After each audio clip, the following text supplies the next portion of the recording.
Salut, salut, j'espère que tu vas bien.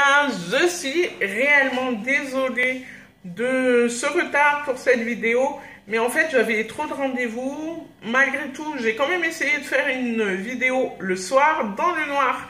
Donc une noire dans le noir, ben ça le fait pas.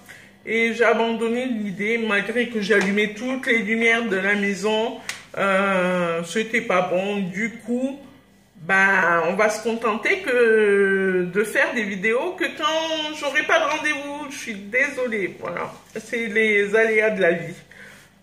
Aujourd'hui, on va parler de mon bypass et moi, la fameuse saga qui continue. On va battre les records de quoi? Des feux de l'amour, bien sûr. En tout cas, j'espère quand même battre les vues par rapport aux feux de l'amour. S'il vous plaît, n'oubliez pas de partager tout ça. Aujourd'hui, on va parler des chiffres. Oui, oui. Tu sais, les fameux 3 chiffres que tu vois sur la balance ou quand tu vois erreur, t'adores. Pour ma part, comment je faisais pour me peser? Ben, c'est très simple. La clinique de Cèdre, tu oublies, ils n'avaient rien pour me peser. En revanche, enfin, ils n'avaient rien. Ils ont toujours rien. C'est ça le truc, hein. C'est qu'au jour d'aujourd'hui, ils ont toujours rien. En revanche, à l'hôpital Larrey, lors de mes bilans trimestriels, je me pesais en fait, enfin on me pèse là-bas, et on me pesait sur un lève-personne. Du coup, je fais une petite parenthèse sur le fameux lève-personne qui s'appelle lève-personne et pas lève-malade. Voilà. Pourquoi? Moi, j'ai pas l'impression d'être malade, tout simplement. Je trouve que c'est un manque de respect à la personne d'appeler ce truc lève-malade. C'est pas parce que la personne, elle est à l'hôpital pendant X temps qu'on la considère gravataire. Hein. Elle va peut-être pas mourir, faut peut-être pas déconner. Donc, appelez lève-personne les choses, tout simplement. Parce qu'en plus, quand on voit le lève-personne arriver, enfin, pour des personnes qui n'ont jamais utilisé ça, elles se disent, c'est quoi ce truc, quoi? C'est une grue, c'est un engin, ça fait peur. Donc, arrêtez. Voilà, les aides-soignants, les infirmiers, les médecins, là, tout ça, tout ce petit monde-là. Appelez lève-personne, lève-personne. Merci, voilà, c'était ma petite gueulade du jour.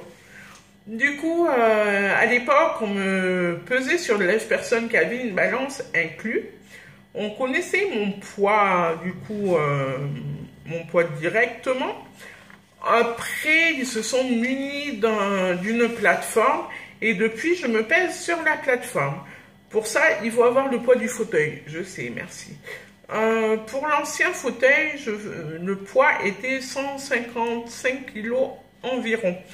Je peux te dire que quand tu te dis qu'en fait, le fauteuil faisait la moitié du poids total qui s'affiche sur l'écran, crois-moi, ça fait mal. Au jour d'aujourd'hui, ça change pas trop. Mon fauteuil fait 148 800. Pourquoi? Bah déjà, tout simplement, j'ai perdu du poids, hein, je vous le rappelle quand même. Et en plus de ça, on m'a perdu des centimètres en fauteuil. À l'époque, mon assise faisait 54 cm. Aujourd'hui, elle en fait 48. Voilà. Du coup, ça fait de la matière première en moins, tout simplement. On me pèse avec mon fauteuil, on voit le poids total et on déduit le poids du fauteuil, ce qui est logique. Et ça donne mon poids. Du coup, moi, pour ma part, la sensation des 2 chiffres, ben, je la connaîtrai pas, je pense pas. Je pourrais pas vous dire je fais 98 kilos. Je pourrais pas le dire parce que mon fauteuil, ben, il fera toujours plus de 150 kilos, quoi, en fait. Donc là, tu es là, bon, ben, ok. Quelle sensation ça va me faire? Ben, je ne sais pas pourquoi. C'est parce que je suis pas encore là. J'en suis, mais très loin de ce poids-là, atteint de toute manière. Du coup, je vais me contenter de mes 3 chiffres. Mais après, je comprends, vraiment, je comprends la joie de tout le monde. Quand vous voyez 99,99, mais ça doit être trop bien. Je comprends. Pour ma part, du coup, je faisais ma pesée trimestrielle lorsque je faisais mon bilan à l'hôpital Larrey. Pour répondre à vos questions des dernières vidéos, je suis désolée, j'ai un peu bugué. Mon poids maximum était 180 kg. Aujourd'hui, je fais 127, 128 kg, mais j'ai baissé jusqu'à 123 kg. J'ai repris un petit peu de poids. Et oui, mais ça, on le sait, on reprend toujours 3 kg à peu près. Voilà. Bon, enfin bref, on va pas s'éterniser là-dessus parce que ça fait mal. Tout simplement, ça fait mal. Ensuite, le jour de l'opération, ben, comme on n'a pas pu me peser, et en plus, à l'époque, il n'y avait que la plateforme. La plateforme, ben, le poids du fauteuil et mon poids, c'était au-delà, et du coup, il y avait écrit erreur. Du coup, je ne connaissais pas mon poids de l'opération, avant l'opération.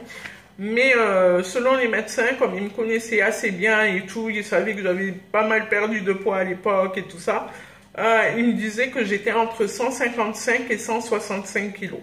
Voilà, tout simplement. Voilà. Mais bon, moi, pour ma part, je pars du poids principal, en fait. Le poids maximum que j'ai pu connaître dans ma vie. Et pour moi, c'est 180 kilos. En revanche, en parallèle, et je vous conseille carrément de le faire, je prenais mes mensurations. Pour ma part, j'ai fait assez simple parce que j'ai vu des mensurations beaucoup plus détaillées et franchement, faites-le, c'est mieux. Moi, j'ai pris le cou, le biceps, la poitrine, la taille, les cuisses et les mollets. J'ai pris qu'un seul côté à chaque fois.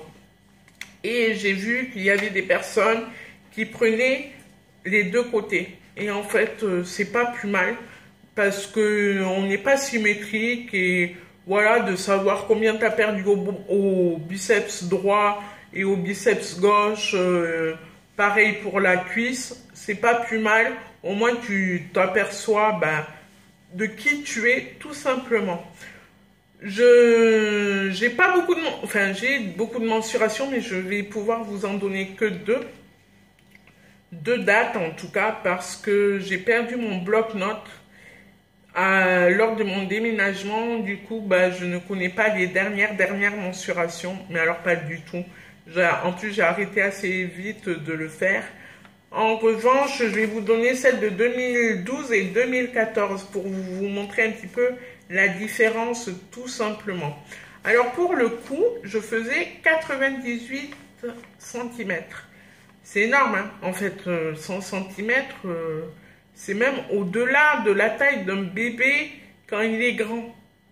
Enfin, quand il naît, pardon. T'es là, wow! En fait, je faisais quasiment 100 cm. Voilà, de tour de cou. Pour le biceps, moi je prenais que le côté droit. Hein. Donc pour le biceps, j'en faisais 55. Pour la poitrine, 152. Pour la taille, 185. Pour les cuisses, 178. Et pour le mollet, 55. Du coup, je vous donne la date de 2 ans après, c'est-à-dire en septembre 2014. Je vais y arriver. Pourtant, j'ai les notes devant moi, mais comme j'essaye de vous regarder en même temps, c'est un peu dur, quoi. Pour le cou, je faisais 49 cm. 49 cm de cou, 2 ans après. Pour le biceps, 37 cm. Pour la poitrine, 127. Pour la taille, 147. Pour les cuisses, 58. Et pour le mollet, 37. Voilà. Donc, vous voyez, des fois, ça varie. Faut pas s'inquiéter quand ça varie. Je sais qu'il y a eu des mois où, par exemple, ma poitrine faisait 147 et d'autres mois, elle était à 148. Je ne comprenais pas tout, mais bon, tu cherches pas à comprendre. En tout cas, du moment que ça descend après, au fil du temps, faut pas s'inquiéter. Pour ce qui est justement de la stabilisation, les filles, les mecs, tout le monde là qui se fait opérer et tout ça, quand vous stabilisez, je sais, le fameux palier, vous en avez plein le baba, mais grave. Vraiment, c'est arrêtez de vous peser pendant une période. Y en a qui se pèsent toutes les semaines. Moi, je trouve que c'est déjà beaucoup. Je pense qu'une fois par mois, c'est correct parce que tu peux déjà avoir des paliers sur ce mois-là. Après, chacun son truc, hein. Mais par contre, le jour où tu as un palier, que tu t'aperçois que tu as un palier, que la semaine d'après, tu es au même poids et que la semaine d'après, tu es encore au même poids, arrête de te peser. À la limite, continue tes mensurations parce que elle bouge quand même, pas mal. Pourquoi? Ben ça, je vais l'expliquer. C'est que ton corps, ben en fait, il fait reset. Voilà, il fait comme l'ordi.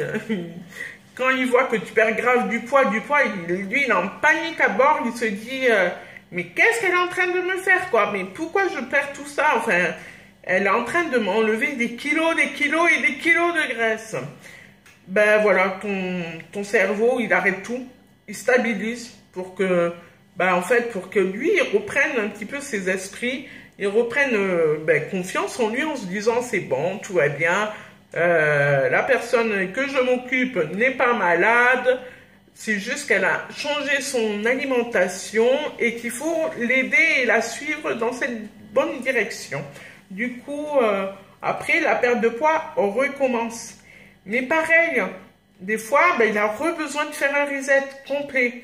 Donc, des fois, ça va durer longtemps, très longtemps.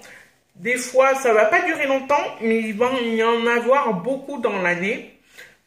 Donc, ne vous inquiétez pas. Juste arrêtez de focaliser sur les chiffres à cette période-là. Soit tu continues à te prendre tes mensurations et puis voilà. Soit tu arrêtes les deux, mais faites une pause. Parce que franchement, les chiffres, ça te gonfle au bout d'un moment. Ça gonfle carrément que tu perds plus de poids tant que tu t'en occupes, quoi. C'est un peu comme l'amour.